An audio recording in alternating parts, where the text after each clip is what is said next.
এই ভোটটা আমাদের জন্য খুব একটা ইম্পর্টেন্ট জরুরি একটা ভোট। কেন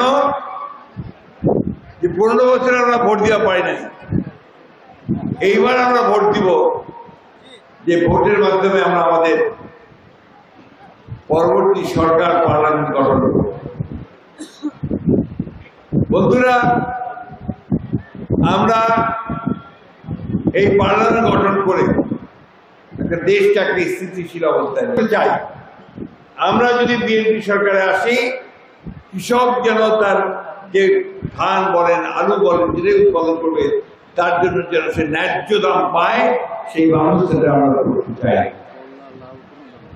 যে সরকারটা এখন আছে, এই সরকারটাকে বলে আপনার অন্তর্বর্তীকালীন সরকার, অর্থাৎ ভোট করে আসেনি, কিন্তু আমরা সবাই মিলে তাকে দায়িত্ব দিয়েছি যে হাসিনা পালানোর পরে সেই দেশটা হবে, এবারকে নির্বাচন করবে, তাই না? দুঃখের কথা হচ্ছে যে এই সরকারটার পেছনে তো মানুষ নাই, মানুষের যে কষ্ট সেগুলোতে সরকার বুঝে না। কৃষকের কষ্ট কোথায়, সমস্যা কোথায়, এই সরকার বুঝে না। বন্ধুগণ, আমরা এই কৃষকের সমস্যার সমাধান করতে চাই হবে নির্বাচনের আগে, তাই না? কয়েকটা দল আমরা বলছি নির্বাচনের জনপ্রতি হয়, নির্বাচনের দিনই হয়। এই সাধারণ মানুষ আপনারা এত কিছু কি ভোটে বোঝেন? সত্যি কথা বলেন তো, এই গণভোট সনদ এইসবকে আমরা বুঝি? বুঝি না। এগুলো বোঝে শিক্ষিত সমস্ত উপত্যকা থেকে, আমেরিকা থেকে কিছু লোক আসছে, আইসে এখানে এখন এগুলো আমাদের ঘাড়ের মধ্যে চাপা আছে।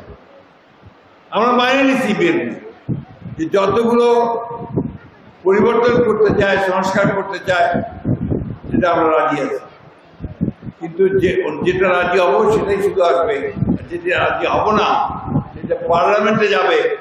পার্লামেন্টে গিয়ে আপনারা তর্ক বিতর্ক হবে, ভোটাভুটি হবে, সেখানে পাস হবে। আমি এবার বলেছি এটাই আমার শেষ নির্বাচন।